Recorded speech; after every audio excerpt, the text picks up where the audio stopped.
রাম জয় শ্রী রাম, জয় শ্রী রাম, জয় শ্রী রাম। ভারতের মানচিত্রে এমন কিছু শহর আছে যেখানে পৌঁছানো মানে শুধু একটা নতুন জায়গায় পৌঁছানো নয়, বরং একটা ইতিহাস, একটা বিশ্বাস আর অসংখ্য মানুষের আবেগের সামনে গিয়ে দাঁড়ানো। অযোধ্যা ঠিক তেমনই একটা শহর। ভগবান শ্রীরামের জন্মভূমি হিসেবে পরিচিত এই অযোধ্যা আজ নতুন রূপে সেজে উঠেছে শ্রীরাম জন্মভূমি মন্দিরকে ঘিরে। শতাব্দীর ইতিহাস, অসংখ্য মানুষের বিশ্বাস আর দীর্ঘ অপেক্ষার পর আজ মাথা তুলে দাঁড়িয়ে আছে এই রাম মন্দির। আর সেই মন্দির শুধু একটা স্থাপত্য নয়, অনেক মানুষের কাছে এটা একটা আবেগ, একটা স্বপ্ন পূরণ হওয়ার মুহূর্ত। আর আজ সেই অযোধ্যার পথেই শুরু হচ্ছে আমাদের এই যাত্রা। কলকাতা স্টেশন থেকে ট্রেনে চেপে পাড়ি দেব দীর্ঘ একটা পথ, গন্তব্য সেই পবিত্র রামভূমি। কেমন হবে কলকাতা থেকে অযোধ্যার এই যাত্রা, কেমন লাগবে প্রথমবার অযোধ্যার মাটিতে পা রেখে, আর সামনে থেকে রাম মন্দির দেখার সেই মুহূর্তটা সত্যিই কি আমার কল্পনার মতো হবে, সেই অভিজ্ঞতাই আজ তোমাদের সঙ্গে ভাগ করে দেব। তাহলে আর দেরি না করে চলো কলকাতা থেকে শুরু করি রামভূমি অযোধ্যার পথে আমাদের এই যাত্রা।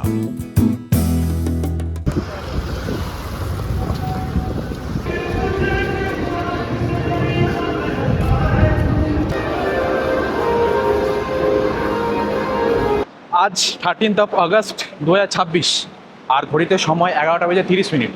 শুরু করছি আরও একটা সফর।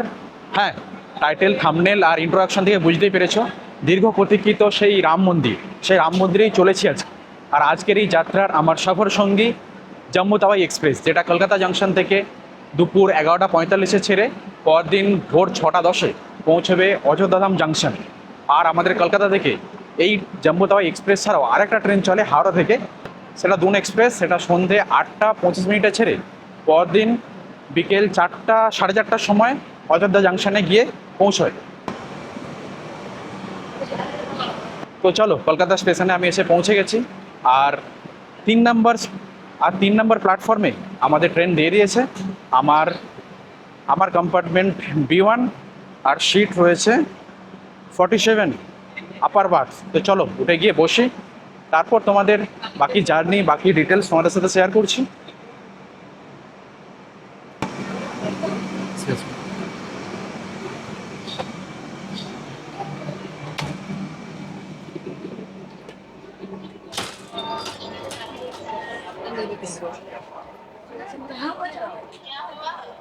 ঘড়িতে সময় 11:47 আর আমাদের ট্রেন 2 মিনিট লেটে কলকাতা স্টেশন থেকে অযোধ্যা ধামের উদ্দেশ্যে যাত্রা শুরু করলো।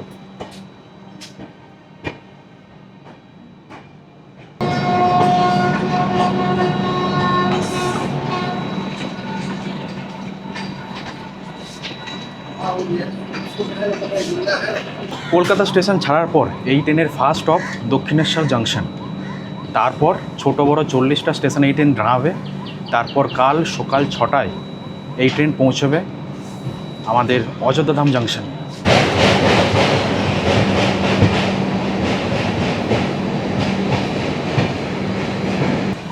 আচ্ছা, যারা ভাবো যে পাহাড় দেখতে হলে হয়তো আমাদেরকে দার্জিলিংয়ে যেতে হবে বা পুরুলিয়ায় যেতে হবে, তারা কিন্তু ভুল। আমাদের কলকাতাতেও একটা পাহাড় রয়েছে। আমি এখন চলেছি, মানে আমাদের ট্রেন এখন ডামডাং জাংশন থেকে চলেছে দক্ষিণেশ্বরের দিকে। আর এই রুটেই ডান দিকে তাকালে একটা পাহাড় দেখতে পাবে। তো এটা হয়তো অনেকেই তোমরা জানতে না, জেনে গেলে। আর if you know then you know পাহাড়টা কেমন বা কোথায় রয়েছে আর পাহাড়টা কিসের। कैसा लगा मेरा मजाक?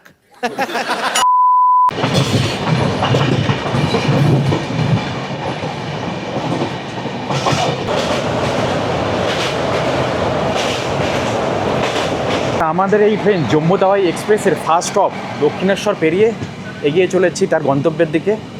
আর দুরন্ত গতিতে ট্রেন চলেছে। বাট এবার তোমাদের সাথে শেয়ার করি, হঠাৎ করে আমার এই রাম মন্দির, অযোধ্যার রাম মন্দির যাওয়া কেন। মানে এই বর্ষার সিজনে মানুষ আসাম যাচ্ছে, মেঘালয় যাচ্ছে, বাট আমি হঠাৎ করে অযোধ্যার রাম মন্দির কেন যাচ্ছি। তো তোমাদেরকে বললাম, আজ 13 আগস্ট, কাল 14 আগস্ট আমার লাইফে একটা স্পেশাল একটা দিন। সারা বছর আমি যেখানেই থাকি না কেন, এই দিনটা আমি বাড়িতে ফিরে আসি আর মা বাবার সাথেই টাইম কাটাই। তো হঠাৎ করে মা বললো যে 14 তারিখ তো আমি বাড়িতে থাকছি না, মানে আমি আর বাপি বাড়িতে থাকছি না, আমরা অযোধ্যা যাচ্ছি, তুই কি যাবি? আমি বললাম হ্যাঁ, কেন যাবো না, চলো। বাড়িতে যখন আছি আর তোমাদের সাথেই প্রত্যেক বছর এই দিনটাই কাটাই, তো তোমরা যখন থাকছো না তাহলে আমি থেকে কী করবো, চলো তাহলে তোমাদের সাথে ঘুরে আসি। যেই বলা সেই কাজ, টিকিট কাটা, আর বেরিয়ে পড়লাম রাম মন্দিরে রামলালার দর্শনের উদ্দেশ্যে।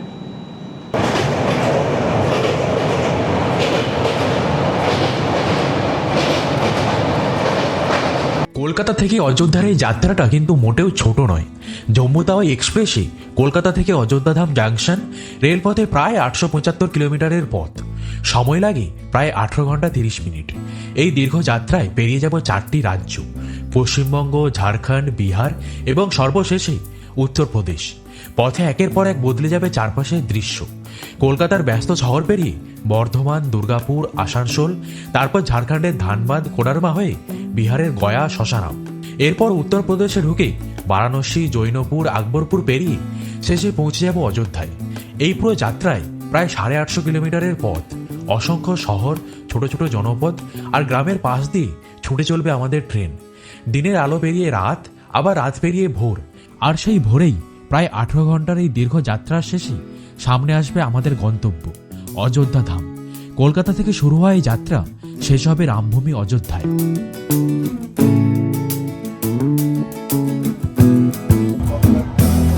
বাইরে সন্ধে হয়ে এসেছে, ঘড়িতে এখন সময় 6:30 মতো, সন্ধে হয়ে গেছে, ট্রেন চলছে তার গন্তব্যের দিকে।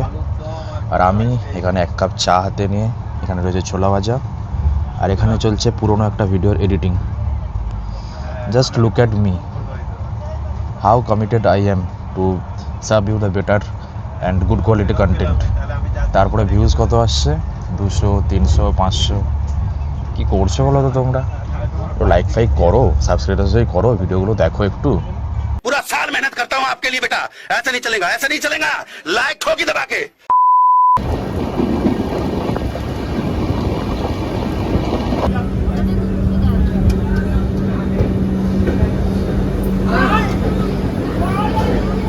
नंबर आ चुकी है।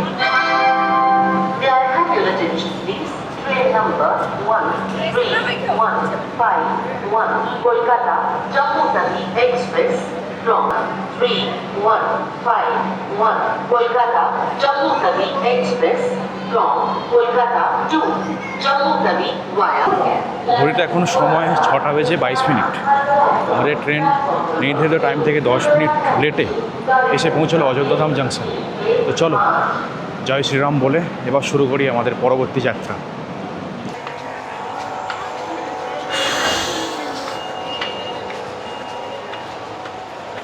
লিফট, এই সকাল সকাল লিফট, এক্সিলেটর সব বন্ধ করে রেখেছে। এই পাহাড়ের মতো সিঁড়ি উঠতে হচ্ছে ভেঙে এখন।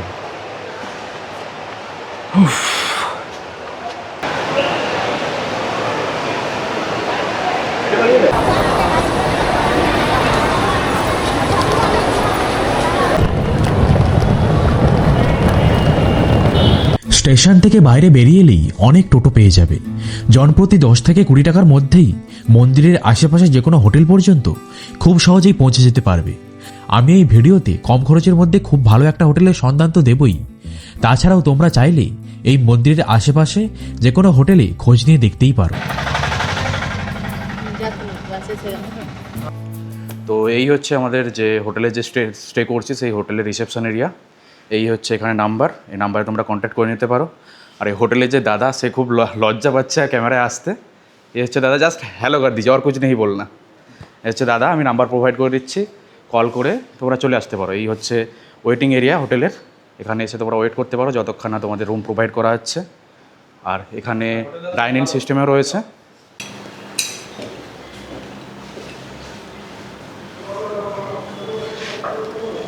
আচ্ছা, হোটেল তোমাদেরকে দেখালাম, এবার আমাদের রুমটা দেখাই।